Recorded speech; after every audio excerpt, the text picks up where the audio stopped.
para pagar juros da dívida pública. Juros, não é a dívida pública. Porque ano passado, em que pesa a dívida pública, conforme o nosso amigo da Auditoria Cidadã, de 2 trilhões, que é o nosso PIB, 2,2 trilhões, 42% foi pago para juros da dívida pública, enquanto o investimento no Brasil foi de 9 de um PIB de 2,2 trilhões. 9 O que é mais importante? Tu deixar dinheiro para a Seguridade Social, para a Previdência, Assistência de Saúde, ou pagar juros para banqueiro? É isso que o Supremo tem que responder. E é isso que todos nós temos que exigir. Essa é a nossa luta. Eu tenho que todo mundo para a grande mídia. Vocês sabiam que eu quis pagar um espaço de 5 milhões de reais na Globo News e a Globo News vetou? Sim. Eu juntei 5 confederações e consegui 5 milhões de reais. Me dariam 40 segundos na Globo News. 5 milhões de reais. A Globo News disse que isso não pode. A ordem superior. Eu não posso comprar um espaço em TV aberta para defender, para falar isso que eu estou falando para vocês, porque eles não permitem, não passa na pauta. Disseram que o meu tema não passou na pauta. 5 milhões a 40 segundos, eu ia pagar. Aí eles mandam para a Globo News uns caras que não sabem o que é Previdência Social. Previdência Social, Seguridade Social não é custo, é investimento. Seguridade Social não é custo, é investimento. Enquanto nós não criarmos um slogan nisso, um mantra, vai continuar acontecendo o que está continuando. Então, para que estão tirando dinheiro da Seguridade Social? Para pagar juros da dívida pública. Sabe quantos bi subiu a dívida pública ano passado? 700 bi. Ou seja, eles gastaram quase 1 tri para pagar juros e subiu 700 bi. Vem cá, precisa ser matemática para saber que nós vamos quebrar? Não vamos quebrar, não. Tu não viu o que é quebrar. Mas é bem pior. O que vai vir pela frente, nós vamos sentir saudade de hoje. Então está na hora da gente decidir o que é importante. Tirar dinheiro da Seguridade Social. Eu, nessa DPF aqui, eu juntei estudo, eu juntei um relatório do Ministério da Saúde, vinculado ao governo. Tá? Aqui foi o que a Auditoria Cidadã trouxe, 0,01 de saneamento básico. Chikungunhas e cabelos. Aí, onde é que está aqui o relatório? Aqui, ó, 658 bi da Seguridade, 174 de isenção, 350 bi da dívida ativa. Eu li um texto e eu fiz a contestação agora da DPF. O governo contestou a nossa DPF, tá? Prestou informações, não prestou informação nenhuma. Ele juntou um monte de número e o procurador da AGU disse assim, ó, permita-me algumas elucubrações. Aí eu, na contestação, disse, pois é, o governo faz elucubrar, porque ele não tem como contestar a DPF. Se o Supremo Tribunal Federal fosse um tribunal sério, essa ação já tinha dado liminar. Porque o que a gente pede nessa ação? Que qualquer projeto de lei ou de emenda constitucional que tiver como escopo, como justificação de motivos, o déficit previdenciário tem que ser suspenso. Até que se discuta se há ou não déficit previdenciário. Senão eles fazem tudo sob uma premissa falaciosa, mentirosa, inexistente. E quando ele descobrir, vai ser tarde demais. Se essa liminar já tivesse dado, que o Celso de Mello sentou em cima e 10 senadores oficiaram o Celso de Mello para nos receber lá, não adiantou nem senador. Os ministros supremos não estão aprendendo nem senador. Por quê? Porque eles estão esperando a reforma da Previdência. Depois eles vão atender todo mundo, não adianta mais nada, está no caixão. Enquanto está na UTI, eles não atendem. O Luiz Fux, relator da DIN contra a MP 664, há 2 anos, estava sentado em cima das liminares, não deu liminar ainda. Nem vai dar. Outra, perderam o objeto, porque a MP 64 foi convertida em lei. É isso que o Supremo faz. Um tribunal político. Um tribunal que nos faz de palhaço. Hoje, nas aulas que eu dou, tenho tese jurídica, de revisões, eu digo, fuja do Supremo. Tese boa para mim é tese infraconstitucional. É tese que acaba no STJ. Tese com base constitucional, o professor descobriu uma tese, bala aqui, constitucional, eu falei, bala na tua cabeça. Nath morta, filho, acontece. Vai acabar no Supremo? Vai acabar milhões de aposentados. Diz isso lá no Supremo. É o que o Supremo quer ouvir para matar a tua tese. Milhões de aposentados. Se vocês prestarem atenção nos dois últimos grandes julgamentos de direito social no STF, tema 555 do EPI, que tentaram acabar com a aposentadoria especial. E aí acabaria com a de vocês também. E a da desaposentação, teve vários ministros que disseram assim, ó, temos que tomar cuidado com o direito que nós estamos dando hoje, sob pena de comprometer as gerações futuras. Ou seja, o Supremo Tribunal Federal, o guardião da Constituição Federal, está interpretando a Constituição à luz de critério econômico, ou pior, de uma falácia, que não tem déficit. Licença, doutor Guilherme, só para o senhor concluir.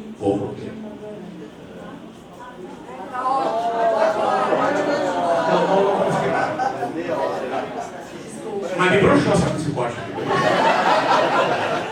Mas, para quem quiser, eu vou disponibilizar para a organização do evento a inicial da DPF. Tá? Eu tenho um parecer do Ministério da Saúde dizendo que, se fosse aprovada a DRU, e foi, ia dar um rombo de mais de 30 bi no Ministério da Saúde e ia terminar com o SUS. Eu tenho um parecer técnico do Ministério da Saúde indo contra a DRU. Tá? A DRU serve para pagar juros da dívida pública. O que vocês preferem? Para terminar, pegue os índices. Sabe quem é que está... A única coisa que cresce no Brasil de produtividade? Os bancos. Pega lá o Bradesco, o Banco do Brasil, tudo está com bilhões. Ué, mas banco tem que andar junto com a economia. Se a economia está quebrada, o banco está quebrado. Como é que banco tem superávit se você quando subir nós estamos numa N? Está tudo errado. Sabe quem são os maiores credores da dívida pública? Banco. Uma dívida pública que nunca foi auditada. E é objeto da DPF, que é meu, quero auditoria. Pô, eu paguei 700 bi e aumentou 700 bi. Eu nunca vou pagar isso ali.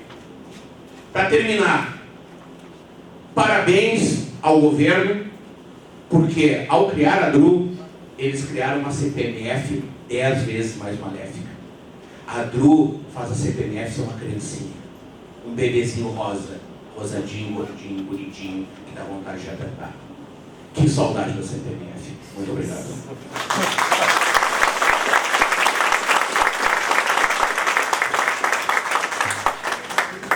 Vamos abrir agora 10 minutinhos mesmo para as intervenções da mesa.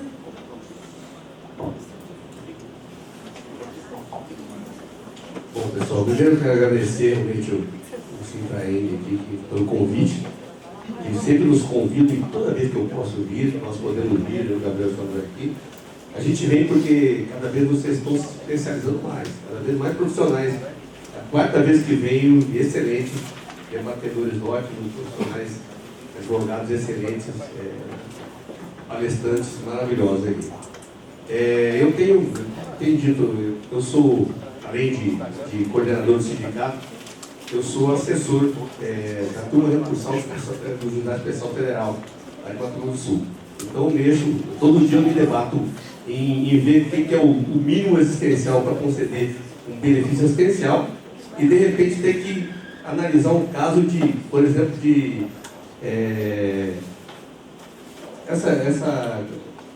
quando você fica com o doutor Danto Branco lá. Exatamente. Essa questão do mínimo essencial do quarto salário mínimo, mas eu digo da alta programada, no branco. Alta programada, quando você tem que. É uma alta programada que os médicos programam a alta, você divide dias, né, 6 meses às vezes, e o trabalhador não tem condições de voltar ao trabalho e obrigatoriamente volta ao trabalho porque está programada aquela alta. Às vezes são direitos que são tirados a todo momento do trabalhador. Essa a gente tinha uma visão, a gente falava, é o desmonte do serviço público.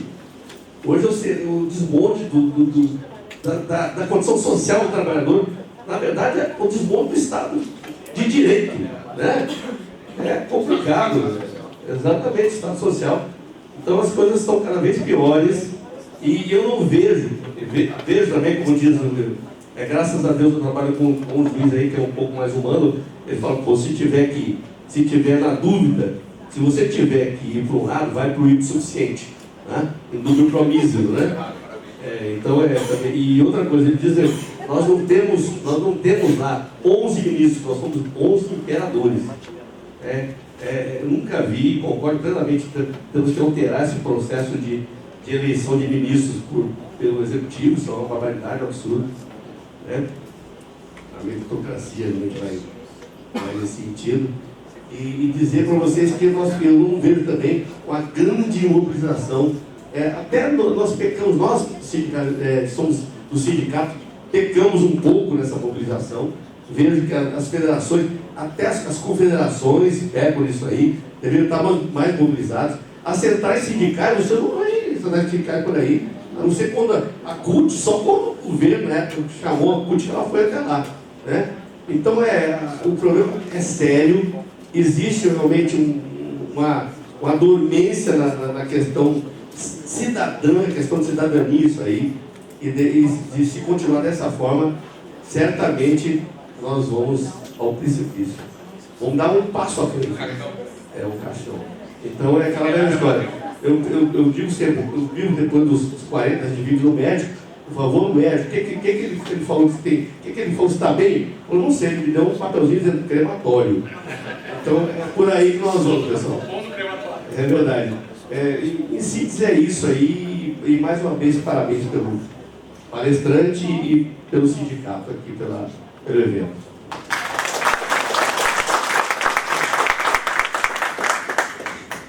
Bom, eu gostaria de parabenizar o Dr. Guilherme, agradecer ao Citraeng pelo evento e ressaltar só alguns pontos aqui. Eu acho que tanto a conjuntura nacional quanto internacional nunca estiveram tão desfavoráveis aos trabalhadores, aos direitos sociais, às classes menos favorecidas e aos servidores públicos. Tem que ser levado em consideração e em discussão, colocado em discussão, os reais interesses que estão por trás das reformas. Sem dúvida nenhuma, é privilegiar o grande capital. E nessa linha entra a reforma da Previdência. Nessa mesma linha, a maioria dos países do primeiro mundo, com juros negativos, em alguns com juros baixíssimos, esse capital tem abundância fora, procura uma forma de ser melhor remunerado. Daí vem para cá esses juros absurdos sobre essa conjuntura que a gente está passando. Para que possa ser privilegiado esse capital, somos nós, servidores, público em geral, pessoas menos favorecidas, trabalhadores que estamos pagando. Se não houver uma mobilização, uma reação muito grande e imediata, isso vai passar com muita facilidade, porque todos os interesses convergem nesse sentido. Então nós temos uma missão muito difícil, há de haver uma mobilização muito grande e imediata, porque isso não é para amanhã, não é para depois da manhã, é para já. Não é só isso que eu gostaria de dizer. Eu também quero agradecer ao Citraeng, parabenizar pela organização. Acho que é importante que ocorra eventos desse tipo nesse momento, porque a gente tem que somar mesmo no nosso discurso político também, esses conhecimentos que a gente nem sempre tem, nós podemos limitar a nossa luta. E aí, quando o doutor Guilherme, que eu parabenizo também muito pela palestra, agradeço por dar essa sacolejada em todos nós, porque a palestra foi mais do que nos informar, sacudir mesmo para a forma como a gente precisa começar a agir. E a gente, por exemplo, como a gente vê esse depoimento de que a mídia, sendo paga por um espaço, se recusa a dar esse espaço, então a gente fica mais ciente ainda da necessidade que a gente tem de fazer essa disputa, de informação, que é isso nas nossas páginas de Facebook, nas nossas mídias alternativas e nas ruas também. E aí a gente tem que criticar assim essa falta, parece que as pessoas estão dormindo enquanto as coisas estão acontecendo. E aí realmente é para ontem. E a gente começa a ficar apavorado vendo que a situação está evoluindo, que a reação dos trabalhadores não está no mesmo ritmo. Então é para ontem, depois da fala do Dr. Guilherme, que a gente reaja. Eu acho que as centrais sindicais, as confederações dos sindicatos têm que passar por cima desse momento difícil que se viveu aí, e aí criou-se mesmo fragmentos, rachas, em virtude das suas posições partidárias, ideológicas. Agora é hora de passar por cima disso, porque se havia algo que poderia desunir em torno do impeachment, algo agora que nos porque são os direitos dos trabalhadores que estão em risco. Né? E aí eu faço, na condição de mulher também, que é além de presidente do sindicato, mas de mulher, uma chamada a nós mulheres, nossa maior importância ainda de a gente ir à luta. Porque a forma, pior de tudo, quer punir todos os trabalhadores e pesando ainda mais a mão sobre as mulheres, porque quer nos igualar, né, ou aproximar da idade do homem, esquecendo que nós ainda não temos no país igualdade de tratamento e esquecendo que nós ainda somos, as mulheres, em grande maioria, sujeitas à jornada dupla. Então, convoco todos os sindicatos, agradeço a todos os palestrantes também que nos ajudaram, contribuíram, e convoco os sindicatos, especialmente as mulheres, para a gente ser protagonistas, irmos para a luta e fortalecermos essa luta, porque é sobre nós, mulheres, que ela vem mais pesada ainda. É mais direitos que nós conquistamos, se vai causar retrocesso, nós seremos prejudicados ainda pelos direitos que nós alcançamos e que estamos retirando. Então, eu faço uma convocação na condição de mulher, que mulheres vamos abraçar essa luta, vamos para a rua e vamos impedir essa reforma.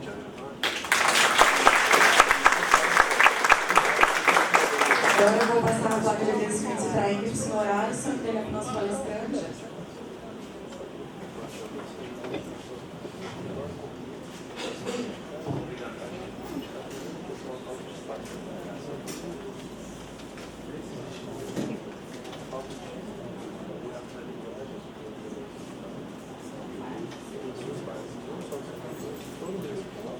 Obrigado, pessoal. Quem quiser inicial, estou à disposição, viu?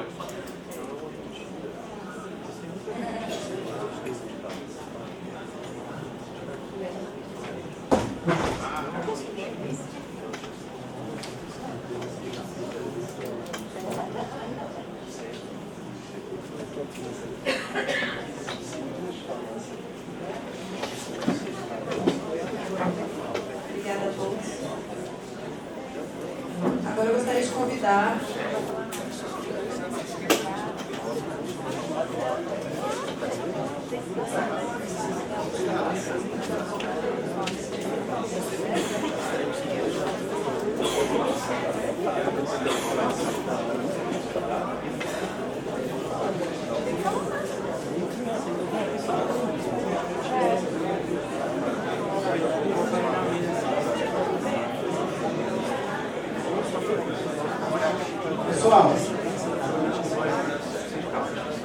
Pessoal, só para fazer uma parte aí para vocês, tivemos uma colega que foi convidada aqui, depois se ela quisesse fazer uma manifestação para vocês também, porque ela foi injustiçada, né?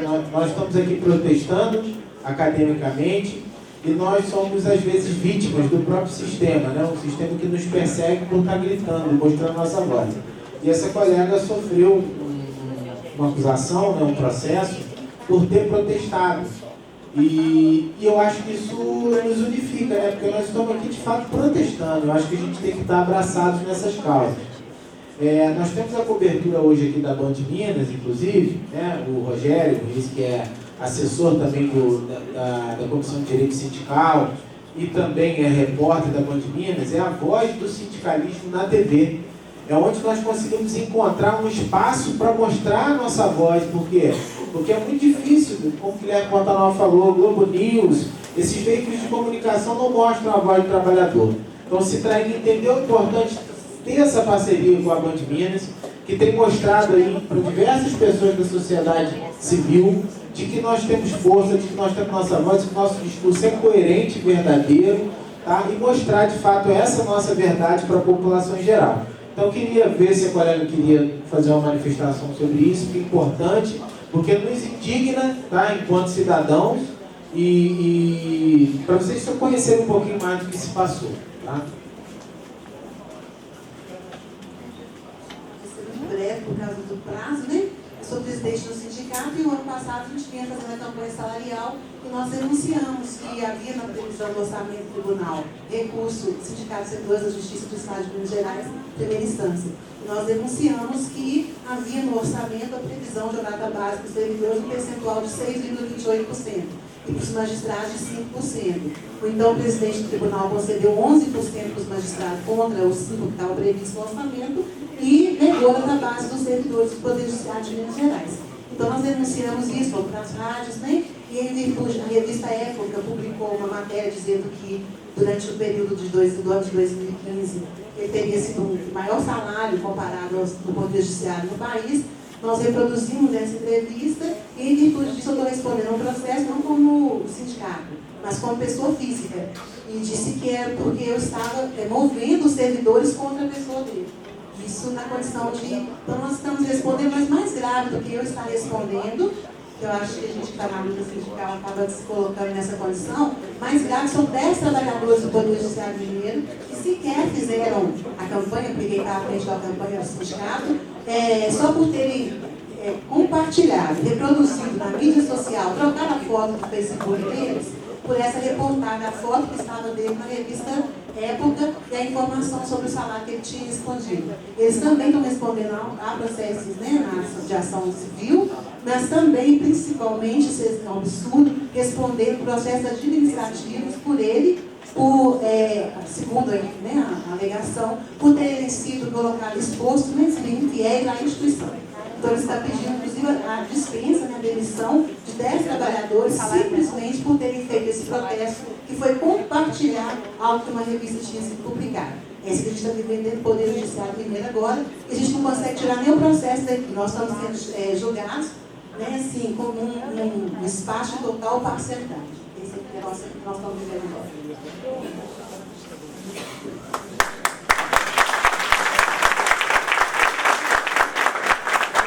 Ao final, que a gente faça um adendo, uma manifestação de repúdio, tá, a essa conduta da administração. Quem quiser assinar, a gente vai passar para o pessoal, porque todos nós podemos ser vítimas desse próprio... Eu acho que quando a gente se une, o sistema fica mais fraco.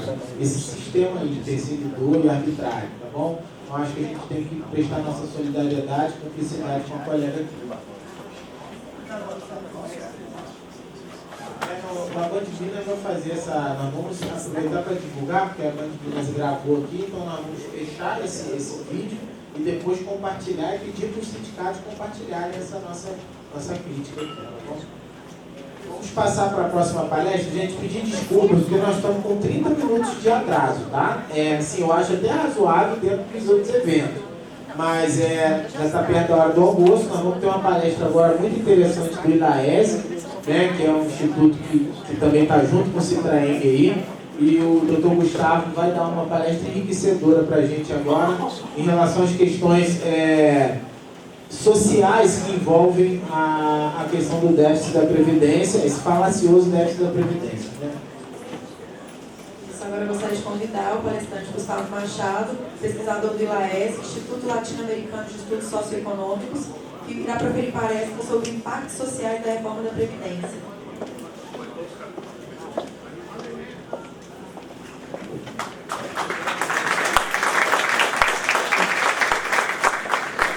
Para compor a mesa, eu gostaria de chamar os servidores da Justiça Federal Helder Amorim, Luciana Tavares e Marco Baiano. E os servidores do TRE, Rosalete Assis.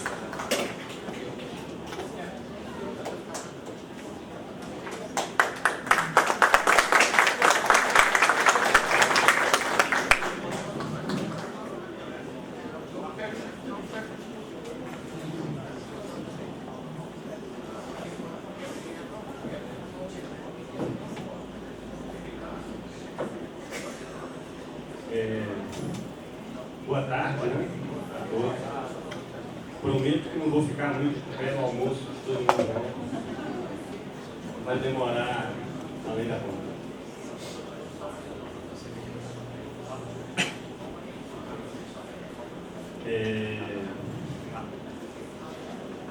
Vai ter alguns temas em comuns na minha fala, porque não tem como falar sobre a reforma da Previdência sem abordar alguns aspectos, né, mais gerais da reforma da Previdência, e vou procurar focar naquilo que é diferente das palestras anteriores. É um tema central. Ainda ontem, o ministro Henrique Meirelles falou que já vai se iniciar ainda nesse mês uma ampla campanha publicitária em torno do tema da reforma da Previdência. Já aconteceu com a PEC 241. Ele falou que a reforma da Previdência vai ser muito mais intensa, uma ampla campanha publicitária, segundo ele, para dialogar com a sociedade. convencer as pessoas da necessidade da reforma da Previdência. Algo que já foi citado nas palestras anteriores, deve ser um pouco familiares a vocês, tem sido propagado um pouco uma lógica do medo, de que o Brasil vai quebrar, a situação do Brasil é catastrófica, o principal gargalo seria a Previdência. Então, se não mexesse nisso, as próximas gerações estariam comprometidas. Então, isso está sendo bombardeado a todo momento. E vai se ampliar agora nos próximos meses, porque a proposta ainda, embora nós já saibamos, né, dos principais itens da proposta da reforma da Previdência, ela ainda não foi apresentada a versão oficial. Isso pode acontecer no final desse mês ou no próximo mês, em novembro. Por isso que eventos como esse, eu saúdo a iniciativa do Citraing e dos demais entidades envolvidas, ela é essencial para que a gente possa fazer esse contraponto e mostrar o que realmente está por trás da reforma da Previdência, da nova reforma da Previdência que está colocada no Brasil por agora, que aliás já correram várias, desde que ela foi regulamentada, como falou o palestrante inicial. Eu até me isentei de listar aqui todas as alterações que tiveram na reforma da Previdência desde 1991.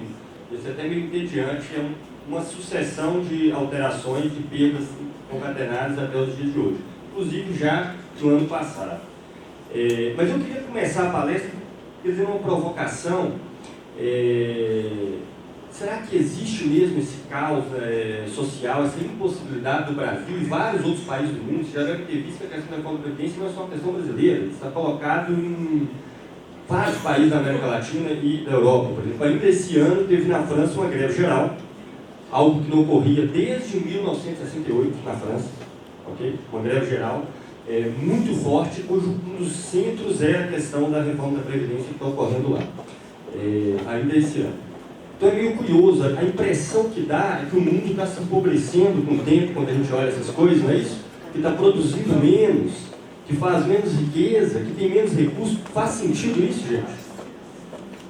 Vocês acham mesmo? Aqui eu sei que tem vários que são, né, mais velhos do que eu, viram como era a sociedade há 40 anos atrás. O que vocês acham da produtividade da indústria, da produtividade dos mais diversos setores nos últimos 40 anos? Ela reduziu ou abaixou? É meio evidente, né? As novas técnicas, a computação, vários aspectos que têm sido incorporados em todos os ramos da produção, aumentou enormemente, mesmo em relação à população. Aí eu faço a seguinte pergunta: não é estranho, porque se a sociedade se desenvolve tecnicamente, isso deveria significar o quê? Que a nossa vida ia ser mais confortável, com mais abundância de recursos, com menos tempo de trabalho. Não é a lógica natural? Você fica mais produtivo. Vamos pensar sobre essa faceta que a gente vai ver que os interesses que estão por trás da nova reforma da Previdência e por várias outras coisas que nos querem fazer descer igual abaixo, como a PEC que já saiu, não é exatamente a questão de que não tem como. Eu trouxe até alguns dados, vou passar rapidamente, eu sei que não é o tema central. Então, eu só trouxe essa questão. Não parece estranho que a sociedade desenvolva cada vez mais a capacidade produtiva e as condições de trabalho piorem na mesma velocidade? Lembro, a legislação trabalhista que está em vigor hoje no Brasil, nos seus itens centrais, ela é a mesma de 1943. E querem cortar inúmeros elementos. A questão da reforma trabalhista, não se engane, mas é a questão que vai estar em cena a partir do ano que vem. A única conquista real que a gente teve nos últimos 80 anos, uma mais estrutural, foi de fato a questão da Previdência, que foi em parte regulamentada em 1988. Então, logo ela foi regulamentada, começou a se ter cortes um atrás do outro. Só passar alguns dados para vocês terem uma ideia de como a sociedade, e o Brasil não é uma exceção nesse processo, desenvolveu sua capacidade nesse último período, e como parece estranho que não tem dinheiro para fazer as coisas, porque dinheiro, no final das contas, ele nada mais faz do que representar a riqueza que é produzida. Dinheiro, papel, por si só, não tem valor algum. Você não viaja em cima de dinheiro, você não come dinheiro, nada disso. O valor do dinheiro reflete aquela quantidade de produção que circula na sociedade. Olha só, em termos de alimentos, isso aquele risco embaixo ali, cinza, é o crescimento da população, e azul é a produção de alimentos. A produção de alimentos ela cresceu 3 vezes mais do que o crescimento populacional no último tempo. Isso é o índice mais frágil, é o da produção de alimentos. Isso aqui é da produção de aço. Só para vocês terem ideia, ela aumentou 8.700 vezes nos últimos 70 anos. 8.070 vezes. Sabe quanto cresceu a população nesse período? 3 vezes.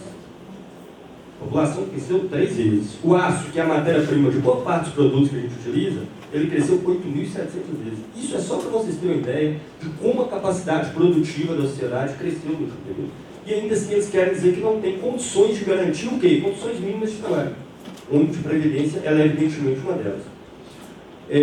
Só para vocês terem ideia, para pegar uma pessoa que não é tão controversa entre as diversas ideologias, o Keynes, que é um economista famoso pelo New Deal, né, nos Estados Unidos nos anos 30, ele falou que 100 anos, esses 100 anos da época que ele escreveu o artigo, seria exatamente esse ano, 2016. Não seria necessário trabalhar mais do que 15 horas semanais. Mais do que 15 horas em função do aumento da produtividade do trabalho. O aumento da produtividade do trabalho que ele previa aconteceu. Mas é verdade que hoje tem alguém trabalhando 15 horas semanais em alguma legislação trabalhista, em algum lugar do mundo? Não. E a tendência é que melhore? É isso que está sendo? Também não. Eu estou colocando essa reflexão pelo seguinte, é para contrapor um pouco essa ideia de que não tem jeito. Como assim não tem jeito? Uma sociedade cada vez mais produtiva, uma sociedade onde os recursos se produzem, mais recursos com menos pessoas, cada vez mais, e ainda assim as condições de trabalho ficam cada vez mais difíceis. Isso significa que existem interesses na distribuição dessa riqueza que é produzida e tem evitado que o Senado como esse aconteça, ao contrário do que previu o tempo. Entende? Existem interesses por trás da distribuição da riqueza, onde certamente o elemento principal, no caso da esfera pública, é a questão da dívida pública. Mas vamos um pouco à questão da Previdência. Eu não vou me delongar muito, porque já foi falado nas palestras anteriores a questão de que a Previdência não é deficitária.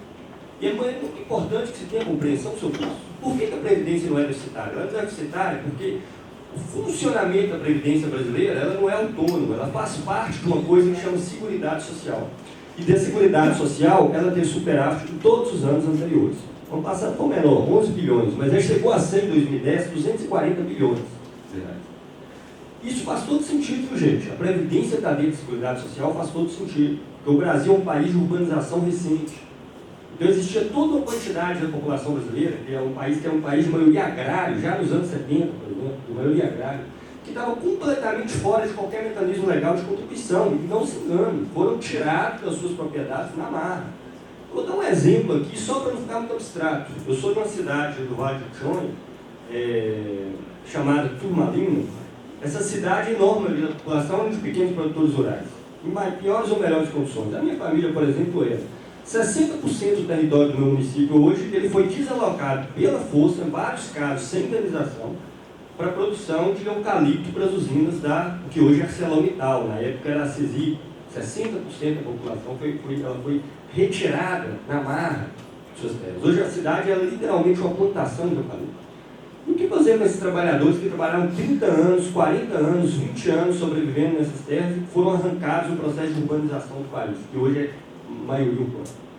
Só para colocar uma questão. E o cenário é tão grave, viu? Várias pessoas lá ficaram sobrevivendo dos resíduos do eucalipto, que é o que sobrava quando se cortava, fazia carvão, e agora se impediu o acesso, inclusive, a esses resíduos. Recentemente, o caos social na região por causa disso. Só para dar uma ideia. Vai ter um outro mecanismo, que é a desoneração da contribuição da Seguridade Social. Eu peguei aqui o dado de desoneração, que é o quê? É o valor que deveria ir para a Seguridade Social, e que não foi porque o governo desonerou grandes empresas, ok? Grandes empresas que têm lucro bruto, lucro líquido de bilhões por ano, que normalmente são mandados para fora do país. Essa desoneração só no ano de 2015, isso aqui é tudo baseado em cálculos do próprio governo, ok? A gente do ILAESE não estimou nenhum desses dados, simplesmente centralizamos os dados que o próprio governo oferece. Só no ano passado ela foi de 64 bilhões de reais. E vocês podem olhar ali pelo gráfico, que a quantidade desonerada de contribuições que deveriam vir para a Seguridade Social, ela aumenta a cada ano. E várias são diretamente das contribuições previdenciárias. O valor que legalmente é devido ao pagamento da patronal, que é de 21%, 22%, esse valor ele foi desonerado em várias grandes empresas do Brasil. As empresas dizem que não dá para pagar a contribuição previdenciária porque o custo trabalhador no Brasil é muito caro. E para eles o custo trabalhador bom é o lá da China, porque lá é 100 dólares por trabalhador, a média salarial, e as pessoas moram em galpões com 1.000 trabalhadores empilhados em beliches de 4, 5 andares. Essas são as condições de trabalho que eles falam que é competitivo na indústria hoje. Se o Brasil não atingir condições como essa, ele não vai ser competitivo no mercado internacional. Dá para engolir, gente? Dá para aceitar isso? Uma sociedade cada vez mais produtiva em certo sentido, cada vez mais rica em certo sentido, e que a gente tem que submeter a perdas cada vez maiores, em todos os dias. Então, isso são desonerações que o governo faz não para os trabalhadores, para as empresas. E claro, aí entra a Copa, a Olimpíada, várias desonerações que envolvem leis trabalhistas, mas não somente. Então, isso aí é valor que deveria ir para o Fundo da Seguridade Social e que não foi no último período. Aqui está o principal argumento. O principal argumento deles é o seguinte: o Brasil, justamente por essa questão que eu falei, mas antes, para um país de urbanização recente, ela tem uma redução na sua taxa de fertilidade, com uma quantidade menor de média de filhos, né, por mulheres atualmente, uma taxa de fertilidade que ela era, em 80, 4,1 filhos por mulher, a média, né, em 1980, e agora, em 2016, ela é de mais ou menos 1,7. Então, isso significa que, no futuro, há uma tendência de um envelhecimento da população brasileira que, caso essa reforma não seja realizada, não vai ter como marcar com a Previdência quando esse giro populacional acontecer. Eu queria fazer alguns questionamentos aí. Se isso é verdade, por que a gente está passando por uma crise econômica tão pesada agora? Sabe por quê? Se o problema é esse, o Brasil vive hoje a melhor proporção, uma das melhores do mundo entre índice de população ativa e inativa. Hoje, nesses últimos anos. Então, ali mostra um gráfico, eu peguei vários países, para não falar que eu peguei só Alemanha, Itália, etc., eu coloquei vários ali: Equador, Colômbia, Uruguai, Rússia, Argentina, países que são considerados de nível social igual ou inferior ao Brasil. O Brasil tem quase 70% da sua população hoje, acima de 15 anos, nativa. Esse índice você não encontra em nenhum país do mundo, exceto na África subsaariana, porque na África subsaariana eles não vivem a idade da aposentadoria. Estão entendendo? Em nenhum país do mundo, exceto o país da África subsaariana, onde a expectativa de vida é coisa de 40 anos de idade, você não tem um índice de população economicamente ativa tão alta como o Brasil, como está tendo agora. Então, por que o Brasil está nessa situação econômica nesse momento, se tem o melhor índice de população ativa que ele já teve em sua história, e a gente está atravessando por uma crise econômica? O problema é a Previdência? Ok? Só para complementar isso aí mesmo. Então, está ali, ó, só países da África subsaariana tem população ativa maior, 75%, 74%. Dali para trás, todo o restante do mundo, mesmo a América Latina, tem um índice de população nativa hoje menor. Então significa que tem um problema de fundo aí que não é o futuro. Okay? Que não é a tendência de envelhecimento futuro da população do Brasil, embora essa tendência ela exista, de fato. É verdade que ela existe. Né? Isso aí só faz colocar questionamentos mesmo. Inclusive a PEC que acabou de sair, que não prevê coisas como essa. Vai congelar os gastos, mas esqueceu que a população de nativos do Brasil no próximo período vai ampliar. Mas os gastos estão congelados por 20 anos, é uma geração inteira. 20 anos, não é 1, 2, 3, 20 anos. Além da população que vai crescer, o que já foi falado pelo Rodrigo, né, na palestra anterior, tem esse aspecto. O número de pessoas que vão necessitar da Previdência tende a aumentar no Brasil nos próximos períodos. O melhor período nesse sentido a gente está vendo agora. A gente devia estar vivendo uma situação de abundância econômica. Não está, então tem outros problemas. Não é a Previdência que é um problema. Porque se fosse a Previdência, teria um problema que ocorrer no futuro, e não uma crise que se manifesta agora. Outro aspecto, a gente sabe que vai ter alteração na idade mínima para aposentadoria, isso já foi falado. Eu queria destacar aqui um aspecto, que vai ter uma equalização entre a idade mínima para homens e mulheres. E normalmente o argumento é um argumento cínico. É um argumento de que hoje as mulheres têm expectativa de vida superior aos homens. Né? Logo, alguns deputados dizem que a aposentadoria da mulher deveria ser mais tarde que a dos homens. É um argumento cínico, porque não foi esse o motivo que tem essa desigualdade de aposentadoria entre homens e mulheres. É importante que seja claro isso. Qual é o motivo? 2 principalmente. Um que essa tabela mostra, que é a desigualdade salarial que existe entre homens e mulheres, mesmo quando fazem a mesma função e ocupam o mesmo cargo. E uma coisa chamada jornada dupla, porque o tipo de sociedade que a gente, a partir da página, se desenvolveu, cabe à mulher normalmente o cuidar dos filhos e das tarefas domésticas. Exatamente. Tem um cálculo aqui que mostra a diferença da carga horária. Isso é dado estatístico, pesquisa feita pelo IBGE, não é nenhuma estimativa. A carga de jornada extra de trabalho entre homens e mulheres, ela é brutal. Então a gente vê ali, por faixa etária, ela chega a dar, em alguns casos, uma diferença de 18 horas a mais para a mulher pelas incumbências que ela tem pelo trabalho doméstico, pelos filhos, que são tarefas que normalmente são delegadas à mulher no tipo de sociedade que julga. É um quadro que pode se alterar no futuro, sim, mas até lá essa compensação deveria existir. Então, a diferença que existe entre a idade mínima para a aposentadoria feminina e masculina é causa desse motivo, coisa que está longe de ter acabado no Brasil. O que ele faz é aumentar a idade e nivelar agora homens e mulheres pela mesma idade, com 65 anos. Provavelmente, essa vai ser a nova que vai descer na reforma da Previdência, que vai sair nas próximas semanas. Idade mínima de 65 anos para todo mundo, com uma transição que vai existir com pessoas com mais de 50 anos. Provavelmente vai ser esse o critério que vai ser adotado. Então, importante ter em vista esse aspecto, ok? A Constituição, então, ela pôs essa desigualdade para corrigir uma desigualdade que já existia na vida cotidiana, que já existia na sociedade, com relação às horas realmente trabalhadas por homens e mulheres e o valor do qual ambos são remunerados. Então, esse era o motivo pelo qual a desigualdade, isso não alterou, ou pelo menos não alterou de forma significativa no período mais recente no Brasil. Então, é importante ter isso em vista. Outra coisa, alterar as pensões por morte, ok? Pensões por morte, que vai ter agora vinculado ao salário mínimo, mas detalhe, a pessoa recebe 50% mais 10% por dependente. Exatamente, vai retroagir até a década de 90. E lembrando que o número de acidentes de trabalho no Brasil, inclusive por morte, é muito alto. Em alguns setores, como construção civil, por exemplo, é altíssimo, altíssimo. É assombroso o número de acidentes de trabalho que existe no Brasil. Então, direitos que já haviam sido garantidos há 20, 25 anos atrás, agora eles vão para um ralo, votando unicamente a medida. E outra, a questão de quem está afastado por causa de doença e tudo mais, o governo criou um mecanismo que é o seguinte: o médico agora ele ganha uma contribuição só para poder fazer uma perícia, por produtividade. Ele pode chamar para perícia a qualquer momento, ok? A pessoa está afastada por doença, ela liga lá e fala: não, vem cá, perícia. Pode acontecer na semana seguinte, depois, papai, o médico ganha um adicional. E no sábado também, exatamente. Então, só para você ter uma ideia, ok? E hoje, só para vocês verem como que isso é danoso, gente, existe um dado que mostra que os professores da rede pública estadual de Minas Gerais ganham pouco mais de R$1.000 no seu salário base. Eles têm um índice de depressão que é de mais ou menos 50% da categoria.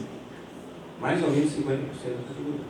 Não é de se estranhar, ok? Normalmente são pessoas que fizeram curso superior, são pessoas que foram para o ensino básico e fundamental e têm salários de R$1.000 e poucos por mês. Então, para pessoas como essa, se ela tiver com um afastamento por um motivo de doença, ela vai ter que ser quase que assediada por médicos permanentemente para saber se a situação está assim, não está, etc. E para isso é uma longa campanha publicitária. Por exemplo, eles pegam casos de fraude. Quem nunca assistiu um jornal e viu uma cena como essa? Mostra lá a pessoa que está afastada, que é uma fraude de fato, mostra ela chegando, pondo a muleta para entrar na... Mas coloque-se isso no seguinte sentido: como se todo mundo no Brasil trabalhasse pouco, a jornada fosse tranquila. Olha, minha esposa é professora do Estado. Você sabe quantas turmas que ela dá aula? 36. Que a professora de uma matéria que só tem uma aula por turma, são 36 turmas. São quase 1.000 provas para serem corrigidas. Vocês entendem isso? Tem como... não é razoável que com 50% da categoria hoje passa por doenças psicológicas muito graves, e se pegar nos outros setores, alguns são piores ainda. Eu só tenho esse exemplo. No judiciário, a gente sabe que a quantidade de adoecimento por causa de trabalho é muito alta. Muito alta. Sobre a previdência dos servidores públicos, em particular dos judiciários, impactos que isso vai causar. Olha, gente, isso aí, acho que vocês já estão cansados de saber. Eu evitei de listar aqui a quantidade de alterações que teve, mas a verdade é que hoje o servidor público ele está praticamente sujeito já à mesma legislação do regime de previdência geral que é oferecido para as outras categorias. Embora seja hoje formalmente um regime diferente, que é um regime próprio, que é diferente do regime geral, mas hoje ele tem um limite, que é o teto, né? Que é o mesmo teto do regime geral, que é de R$5.000 e poucos, e a partir dali que é uma previdência facultativa, que é a previdência complementar, onde a pessoa adere ou não. E as regras que são dadas para esse regime próprio, segundo o regulamento dado hoje, já são praticamente as mesmas do regime geral. Ou seja, o servidor público que não tem, por exemplo, entre outras coisas, fundo de garantia, ele está sujeito à mesma regime de previdência e já perdeu boa parte dos benefícios, e agora a nova reforma da previdência quer institucionalizar isso e criar formalmente um regime só. Então agora o servidor público vai dar dentro do mesmo regime geral, que é o mesmo regime de segurança, o mesmo regime de previdência própria, que é o regime que ele é utilizado. Isso aconteceu, né, com o crescimento, a criação dos regimes complementares, que é acima desse teto estipulado 5 mil e poucos reais. Então você tem o FUNPRESP, né, que é um órgão para o executivo, para o legislativo, para o judiciário, que é uma previdência complementar que o funcionário paga, que o servidor paga se quiser, caso ganhe acima do valor do teto estipulado pela Previdência própria. Então, infelizmente, na nova reforma da Previdência que está por vir, esse aspecto vai ser dos menos impactados, porque o servidor já perdeu quase tudo que ele tinha para perder nos últimos 20 anos. Entendeu? Ele já perdeu quase tudo. Ele já tem um regime de previdência hoje que é muito parecido com o regime geral, só em alguns detalhes, algumas pequenas diferenças.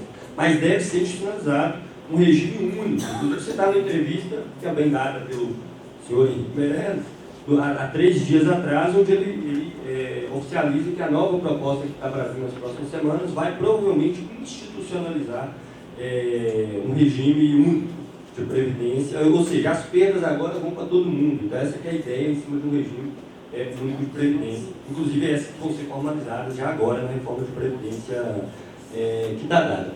Por último, eu não vou me delongar muito nisso, mas eu só vou indicar um trabalho que a gente fez. Então, qual que é o motivo dessa coisa toda? A sociedade produz cada vez mais riqueza, absurdamente mais riqueza, os índices de produtividade, como eu falei, em todos os ramos, inclusive na administração, né, com a era da computação nas últimas décadas. Infelizmente, o dinheiro, ele vai, a riqueza produzida, ela vai para um setor muito restrito na sociedade. O mecanismo como essa lógica opera, no caso do Estado, e logo dos servidores públicos, que são empregados pelo Estado, é pela dívida pública, que já consome metade do PIB do país.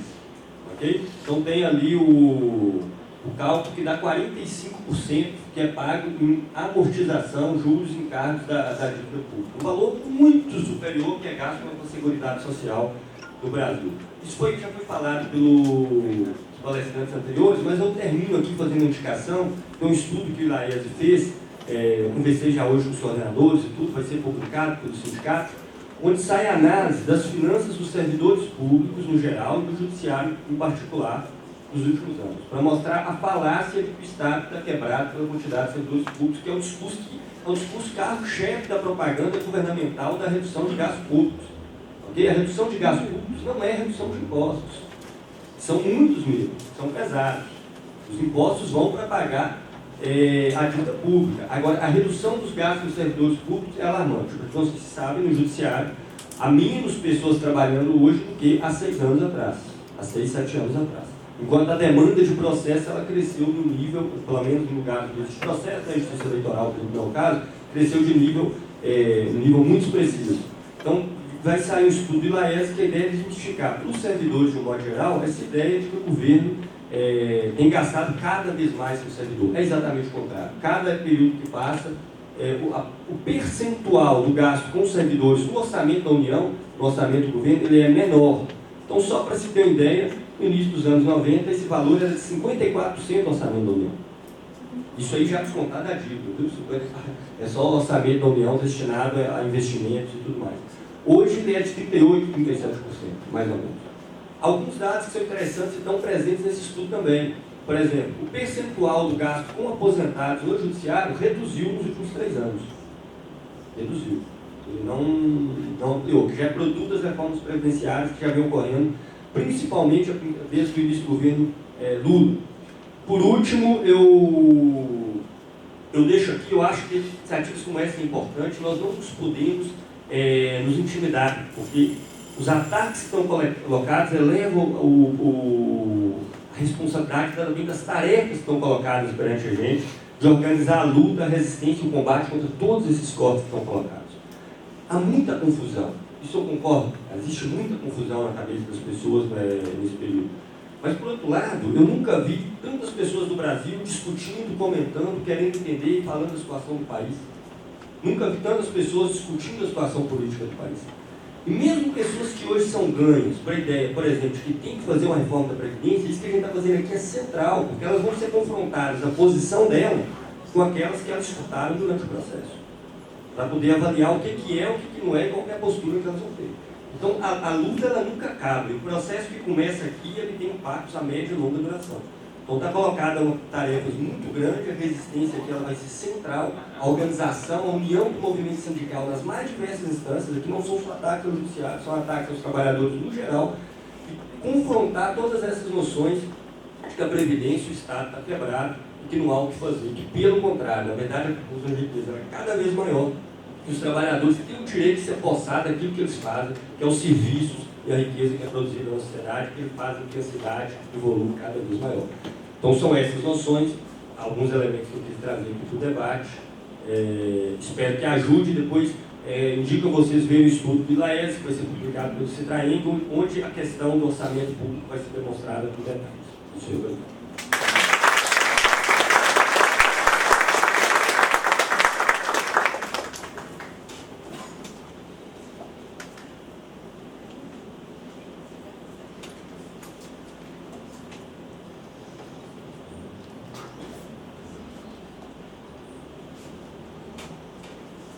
Oi, gostaria de agradecer ao Gustavo Machado pela exposição e agora abrir para 10 minutinhos, séries, dos membros da mesa fazerem suas manifestações. Bom, em primeiro lugar, quero agradecer e os demais palestrantes também que estiveram aqui conosco. Agradecer ao sindicato, né, as pessoas coordenadoras aqui presentes, o Alain e o Igor. Ressaltar a importância do nosso sindicato nessa luta, porque se não for chamar e conscientizar os servidores, né, do que está acontecendo, vai acontecer como você falou, né? Tudo que for aparecer na mídia, por conta deles, vai ser a verdade. E eu acredito muito nessa luta nossa, na conscientização, né, dos servidores. E que o que a gente pode fazer é isso, conversar, trocar ideias, né, debater e lutar. Né? Enquanto a gente tiver forças, a gente tem que estar unido.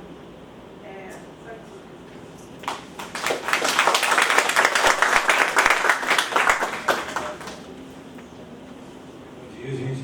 Eu também aqui quero agradecer aqui ao sindicato essa oportunidade, agradecer ao Gustavo, que foi um tema muito importante, trouxe mais informações para nós aqui, demonstra que nós, servidores, como também a sociedade em geral, temos que começar a lutar, buscar os nossos direitos, porque cada vez que passa, essas reformas que estão ocorrendo a cada momento, vai podando os nossos direitos, diminuindo as nossas expectativas para um futuro melhor. Então, muito obrigado aqui, e mais uma vez, bom dia a todos.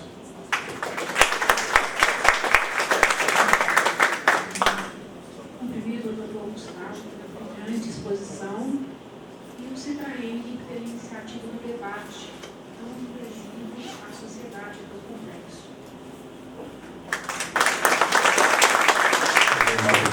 A organização do seminário e também lembrar aos colegas que quando nós debatemos essas questões, tanto de reforma da Previdência hoje, mas no droga e teste da Previdência, desde que eu sou guri, desde os anos 80, ou seja, desde minha faculdade, nos anos 80, sempre teste da Previdência, né? Essa função de 88, e lembro, inclusive, na época de universidade, como um ministro à época, o Valdir Pires, ministro da Previdência, iniciou o fim do teste da Previdência.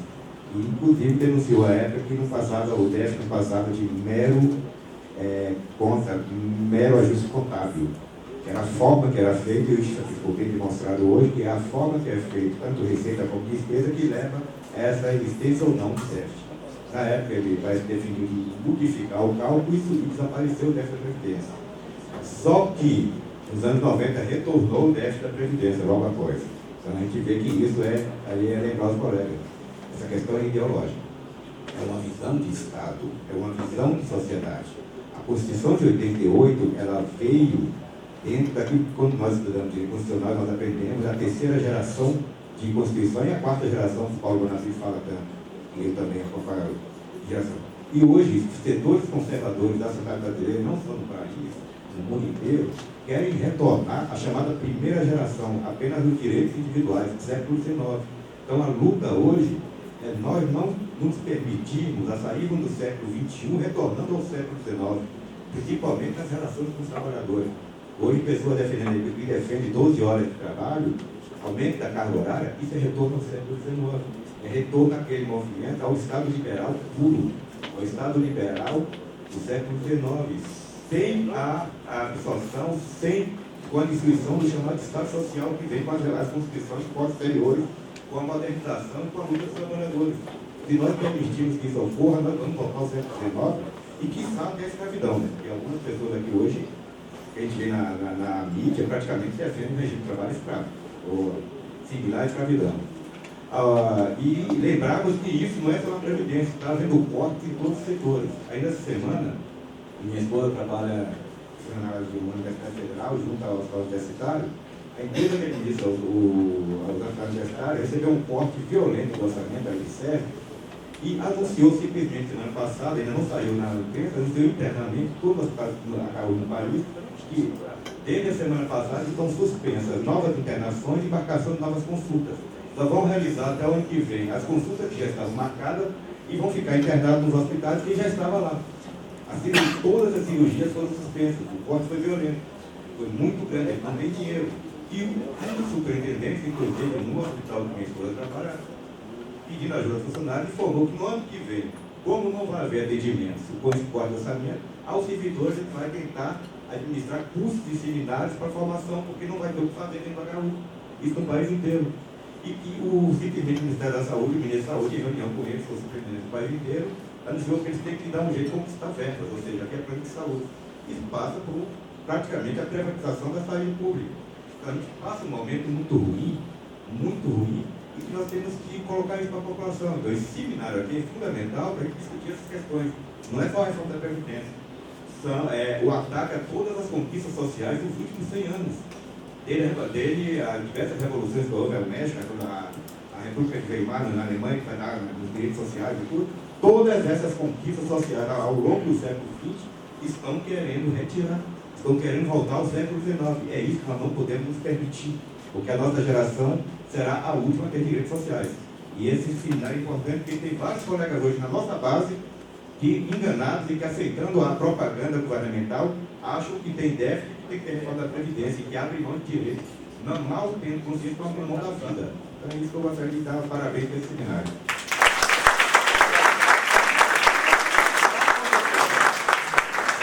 Vou fazer uma colocação elogiosa aqui. Ele foi componente da mesa, colega lá de Juiz de Fora, e é professor de História, né? Eu fiquei, poxa, por que eu não convidei ele para palestrar também, né? Interessante.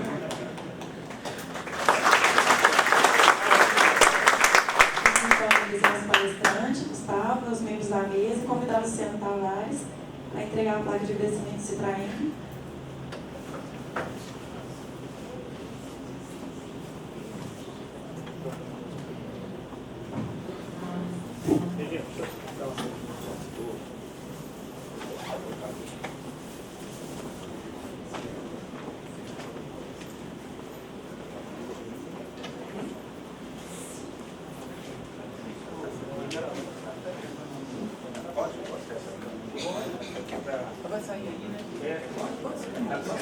Então, obrigada a todos pela presença nessa parte da manhã, prolongada pela tarde. E agora todos estão liberados para o almoço, com retomados trabalhos em no máximo 1 hora. Obrigada.